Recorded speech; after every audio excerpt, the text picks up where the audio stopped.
Hello friends, welcome to SSC coaching centre. दोस्तों, आज के वीडियो में देखेंगे रीजनिंग के इंपॉर्टेंट प्रश्न। सभी प्रश्न महत्वपूर्ण हैं और बच्चों के एग्जाम भी चल रहे हैं जीडी के, तो सभी प्रश्न काम आएंगे। तो चलिए स्टार्ट करते हैं। पहला प्रश्न है, यहां पर आप देखेंगे 7 है, 5 है, 8 है, 6, 3, 6, 21, 6 क्वेश्चन मार्क। यहां पर कौन सी संख्या आएगी वो आपको बता देना है। तो आपको क्या करना, कोई रिलेशन ढूंढना है, ऐसा रिलेशन जो इसमें भी लगे, इसमें भी लगे और इसमें भी लगे। हमेशा याद रखना, रीजनिंग के प्रश्न में जो भी हम रिलेशन लगाते हैं, ऐसा नहीं है अलग अलग लगाएं। यहां पे कोई अलग रिलेशन लगा दिया, यहां कोई अलग, यहां कोई अलग, ऐसा नहीं। कॉमन रिलेशन होना चाहिए सभी में, सेम रिलेशन। मतलब जो रिलेशन यहां पर लगा है वही रिलेशन यहां पर लगेगा और वही रिलेशन यहां पर लगेगा।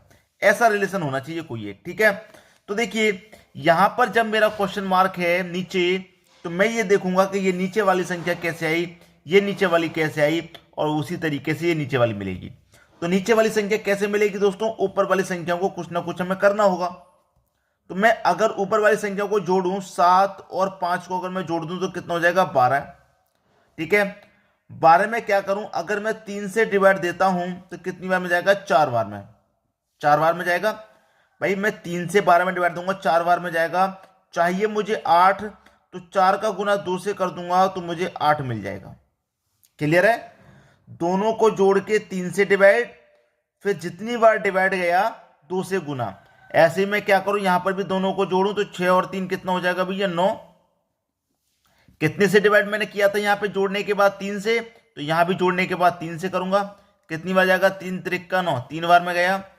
फिर मैंने क्या किया था, 2 से गुना, तो यहां पर भी मैं क्या करूंगा, 2 से गुना, 3 दूने का 6 हो जाएगा, 6 ही दे रखा है। वही यहां पर करो, दोनों को जोड़ो, 21 और 6 को मैं जोड़ूंगा, कितना हो जाएगा भाई, 27। यहां भी 3 से डिवाइड किया, यहां भी 3 से किया, तो यहां भी 3 से करेंगे। 3 से कितनी बार में जाएगा, 9 बार में। फिर 2 से गुना किया, 2 से गुना किया, तो यहां भी 2 से गुना करेंगे। 9 का गुना 2 से करूंगा, कितना हो जाएगा भैया, 18। और बी ऑप्शन में आपका 18 दिया गया है। यही आपके प्रश्न का बिल्कुल सही जवाब हो जाएगा। तो सेम कंडीशन है, सेम लॉजिक है सभी में। ऐसा नहीं है कि सभी के लिए अलग अलग किया गया, सभी में सेम लॉजिक लगाया गया है।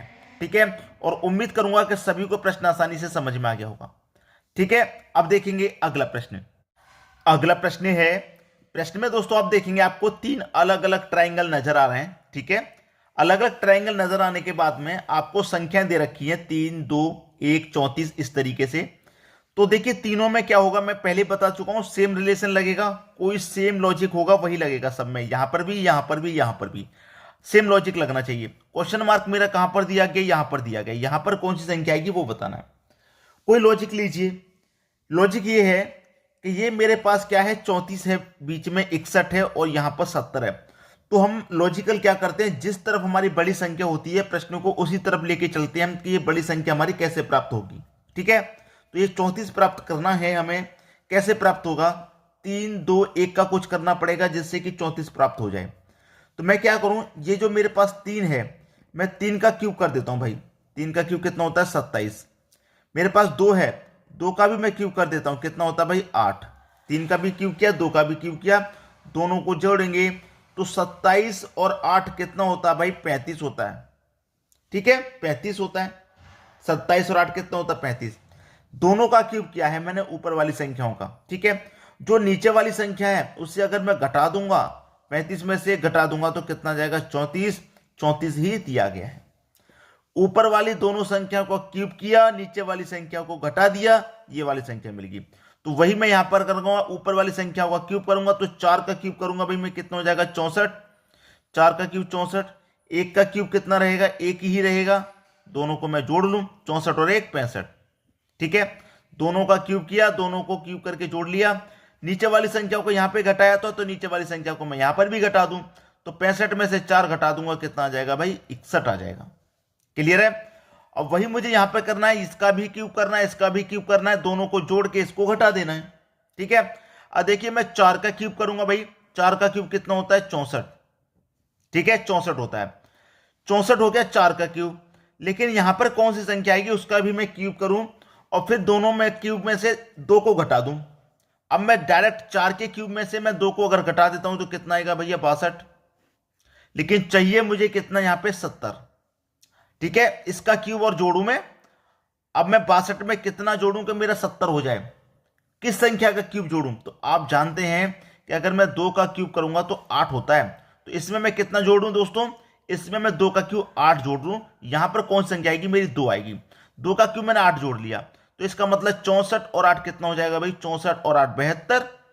64 और 8 72। 72 में से घटा देंगे नीचे वाली संख्या 2, 72 में से 2 घटा देंगे तो कितना आ जाएगा अब यहाँ पे? 70। क्योंकि मुझे पता चल गया 2 का क्यूब ये 8 होता है। मैंने यहीं पर 64 में से 2 घटा के देख लिया था, 62 बचा था। तो 62 में 8 जोड़ेंगे तभी तो 70 होगा। और 8 क्या होता है? 2 का क्यूब होता है। बात क्लियर होगी? सभी की समझ में आ गया? तो यहां पर क्वेश्चन मार्क की जगह क्या आ जाएगा? 2 आ जाएगा। और 2 कहां पर भाई? आपके बी ऑप्शन में दिया गया है। यह आपके प्रश्न का बिल्कुल सही जवाब हो गया। अब देखेंगे अगला प्रश्न। अगला प्रश्न है, बहुत ही शानदार प्रश्न दिया गया दोस्तों। इस प्रश्न में आपसे पूछ रहा है कितने त्रिभुज हैं, कितने त्रिभुज हैं आपको यह बताना है। ठीक है, कल भी मैंने बिल्कुल इसी टाइप का प्रश्न बताया था, थोड़ा इससे अलग था, लेकिन तरीका मैं आपको वही रखूंगा। 1 2 3 4। भाई इसमें क्या करेंगे? 1 2 3 4, तो 4 का डबल कितने त्रिभुज हो गए? इसमें 8। 1 2 3 4, 4 के डबल इसमें भी 8 हो गए।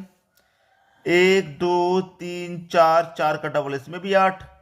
1 2 3 4, 4 का डबल इसमें भी 8। और जो बच्चे नए हैं, जो पहली बार इस प्रश्न को देख रहे हैं, वो सोच रहे होंगे कैसे 8 हो गए। मैं आपको बताता हूं कैसे 8 हो गए इसमें। देखिए, एक ये वाला हो गया छोटा वाला, एक ये छोटा वाला त्रिभुज, एक ये वाला, ठीक है, एक ये वाला त्रिभुज। चार तो इसमें छोटे छोटे अलग अलग दिख रहे हैं, एक ये अलग अलग चारों दिख रहे हैं। अब ये छोटे छोटे हो गए जो सिंगल सिंगल है। अब डबल मिला के जो बनेंगे, जैसे यहां से लेके मैं डबल बना लूं 2 त्रिभुज, ये वाला एक हो गया, ठीक है, एक इधर साइड का हो जाएगा, 2 हो गए। ऐसे भी यहां से जोड़ूंगा तो एक ये हो जाएगा 3, और एक इधर साइड का 4 हो गए कि नहीं? तो 4 तो छोटे छोटे और 4 बन जाते हैं बड़े बड़े, 2 को मिला के तो 8 हो जाते हैं। तो 8 यहां बने, 8 यहां, 8 यहां और 8 यहां, तो कितने हो गए? 8 चौक 32 हो गए। अभी तक हो गए 32। अब मैंने आपको क्या बताया, ये जो बीच के 2 पॉइंट मिलते हैं ना, तो ये भी 2 त्रिभुज बनाते हैं। ये भी 2 त्रिभुज बनाते हैं। कैसे? यहां से लेके यहां तक एक ये बड़ा वाला बना कि नहीं बना, और एक यहां से लेके यहां तक ये बड़ा वाला। कितने हो गए दोस्तों? 2 हो गए। ऐसे ही अब ये वाले 2 पॉइंट मिलने बीच के, तो ये भी 2 बनाएंगे। यहां से लेके एक ये बड़ा वाला, 2 हो गए। ऐसे यहां से लेके यहां तक ये वाला बड़ा वाला, 2 हो गए। तो कितने हो गए? 2 इन पॉइंटों ने बनाए, 2 इन्होंने बनाए, तो कितने हो गए भैया? 4 हो गए। 4 हो गए कि नहीं हो गए? अभी और कौन कौन से बनने हैं वो देख लीजिए। 4 तो ये हो गए, अब कौन कौन से बनने मैं बताता हूं। 4 ये हो गए। अब देखिए, यहां से लेके यहां तक चलिए, यहां से लेके यहां तक, यहां पे और यहां पे एक ये वाला हो गया कि नहीं हो गया? एक ये वाला हो गया भाई, ठीक है, एक ये वाला दिखाई दे रहा है, एक ये हो गया। और एक देखिए यहां से एक ये वाला दिखाई दे रहा है, ये वाला बिल्कुल दिखाई दे रहा होगा, ये वाला, ठीक है, बिल्कुल दिखाई दे रहा होगा। तो 2 ये हो गए। तो 2 तो इन पॉइंटों ने बनाए, 2 इन पॉइंटों ने बनाए थे, कितने हो गए? 4। अब 2 ये वाले बन गए बड़े वाले, ठीक है, ये वाले बड़े वाले 6 हो गए। अभी इसमें और बन रहे हैं। कौन से बन रहे हैं? इन 2 पॉइंटों ने बना के मिला दिए, बना दिए 2, इन 2 पॉइंटों ने बना दिए 2। अब ये वाला पॉइंट और ये वाला पॉइंट भी तो 2 बना रहे हैं। ऐसा करके एक ये वाला हो गया और एक ये वाला हो गया, 2 और बन गए, ठीक है। अब कितने हो गए भाई? 32 6 38, 38 और 2 40, 40 त्रिभुज हैं इस प्रश्न में। कितने भाई? 40। सी ऑप्शन आपका सही हो गया। बीच के 2 पॉइंट हमेशा 2 त्रिभुज बनाते हैं इस तरह की आकृतियों। तो बीच में ये दोनों बन गए, बीच में ये दोनों भी आ रहे हैं और बीच में ये दोनों भी आ रहे हैं, ठीक है। क्लियर है? सभी की समझ में आ गया। अब देखेंगे अगला प्रश्न।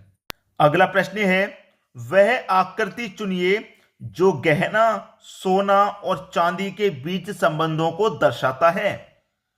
भाई आपको अच्छे से मालूम है कि ये किसको, कौन सा प्रश्न है, ये किस चैप्टर का प्रश्न है, ये सभी को मालूम है, बहुत इंपॉर्टेंट चैप्टर है। क्लियर है? मुझे बार बार कमेंट आई है कि सर इस चैप्टर को आप करा दीजिए। कराऊंगा, बिल्कुल पूरा चैप्टर लेके बैठूंगा किसी दिन और एक एक चीज आपको कराऊंगा। लेकिन अभी जो मुझे इंपॉर्टेंट क्वेश्चन लग रहे हैं एग्जाम के हिसाब से, मैं वो लेकर के आ रहा हूं, ठीक है। अब इस प्रश्न में क्या दिया गया? गहना, सोना, चांदी।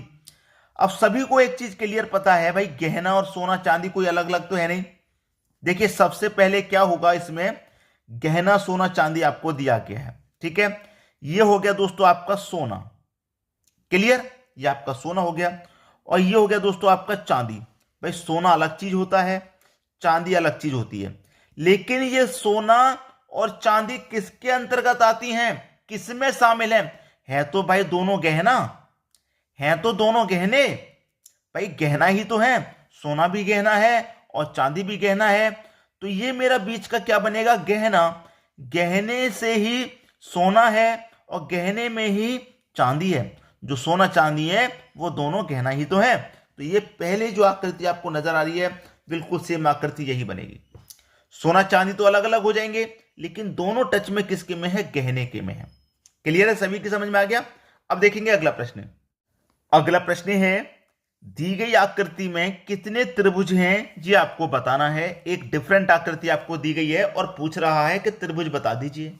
बिल्कुल बताएंगे भाई, तरीका जब आपको पता है तो बता ही सकती हैं। 1 2 3 4, बिल्कुल वही आकृति आ गई, 4 कोने वाली है। तो इसमें कितने त्रिभुज हो जाएंगे भाई, 8 हो जाएंगे। वैसी ही आकृति नीचे वाली है 1 2 3 4, तो 4 का 2 गुना, इसमें भी कितने हो जाएंगे भैया, 8 हो जाएंगे। इतना क्लियर है, कोई दिक्कत नहीं किसी को। और ये जो बीच वाले पॉइंट 2 बन रहे हैं, 2 ये बना देंगे, यहां से लेके एक ये वाला, ठीक है, और यहां से लेके एक ये वाला, 2 त्रिभुज और बन गए। तो मैं इसमें 2 जोड़ दूं। अब देखिए यहां पर आ जाइए बाहर, यहां पर कितने बनेंगे, एक तो ये बन गया त्रिभुज, एक ये बन गया त्रिभुज, और एक दोनों को मिला के बन गया। तो कितने बन गए दोस्तों, इसमें 3 बन गए। उसी तरीके से 3 इसमें भी बनेंगे। तो कितने हो गए भाई, 6 त्रिभुज हो गए। कितने हो गए, 6 त्रिभुज हो गए। अब देखिए कौन कौन से त्रिभुज बन रहे हैं, उन पर ध्यान दीजिए, कौन कौन से अब और बन रहे हैं। मैं आपको बताता हूं इसमें कौन कौन से त्रिभुज। यहां से करेंगे काउंट, यहां से आ जाइए आप यहां पर, और आ जाइए फिर यहां पर। एक हो गया, ये एक त्रिभुज नजर आ रहा है आपको, बिल्कुल नजर आ रहा है ये वाला। एक त्रिभुज नजर आ रहा है ये वाला, हो गया ना। एक ऊपर की साइड हो गया, तो एक ये नीचे की साइड भी तो बनेगा, ये वाला बन गया बिल्कुल, ये वाला, ये हो गया ना। एक नीचे हो गया, एक ऊपर की साइड हो गया, 2 ऐसे ही बिल्कुल यहां से बनेंगे ये वाले।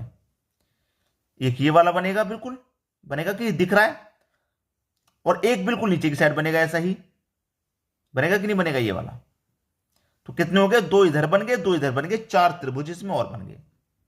बस खत्म हुआ प्रश्न। 8 और 8 16, 16 में 2 जोड़ो 18, 18 में 6 जोड़ो 24, और 24 में 4 जोड़ो 28। तो इस आकृति में कितने त्रिभुज हो जाएंगे भाई, 28 त्रिभुज हो जाएंगे। सी ऑप्शन आपका बिल्कुल सही जवाब हो गया। अब देखेंगे अगला प्रश्न। अगला प्रश्न है, H23B M33G R43L W53Q। करेंगे क्या इस तरह की सीरीज जब आपको दी गई है। तो मैं आपको बता दूं, ये मेरी पहली संख्या है H, इसको मैं अल्फाबेट को नंबरिंग करूंगा तो H कितने पे आता है, 18 पे। इसको भी मैं नंबरिंग करूंगा पहले को तो ये 13 पे आता है। इसको भी नंबरिंग करूं तो ये 18 पे आता है, और इसको भी अगर मैं नंबरिंग करूं तो ये 23 पे आता है। बिल्कुल क्लियर है ये बात, 23 पे आता है, ठीक है। अब देखिए पहले संख्या का रिलेशन मैं पहले से ही बनाऊं, क्योंकि मैंने पहली संख्याओं को नंबरिंग किया है। तो 8 से 13 हो गया, तो 8 में आप 5 जोड़ देंगे 13, 13 से 18 हो गया, 13 में भी 5 जोड़ेंगे 18, 18 से 23 हो गया, 18 में भी 5 जोड़ दो 23। अब यहां पर भी 5 जोड़ दो भैया, तो 23 में 5 जोड़ेंगे कितना हो जाएगा। अब देखिए अल्फाबेट तो 26 तक होते हैं, 26 के आगे जाएगा तो फिर 1 से स्टार्ट हो जाएंगे, 1 2 3 इस तरीके से हो जाएगा कि नहीं हो जाएगा। तो आप 23 में 5 जोड़ेंगे, 23 में 5 जोड़ेंगे तो 28 हो जाएगा, लेकिन अल्फाबेट तो 26 तक होते हैं। अब 28 के लिए क्या करेंगे, 27 और 28, तो 26 पे खत्म, मतलब 2 संख्या ऊपर जा रही हैं, 27 और 28 2 संख्या ऊपर जा रही हैं। तो कहां से स्टार्ट होंगी, 1 और 2 स्टार्ट होंगे कि नहीं होंगी।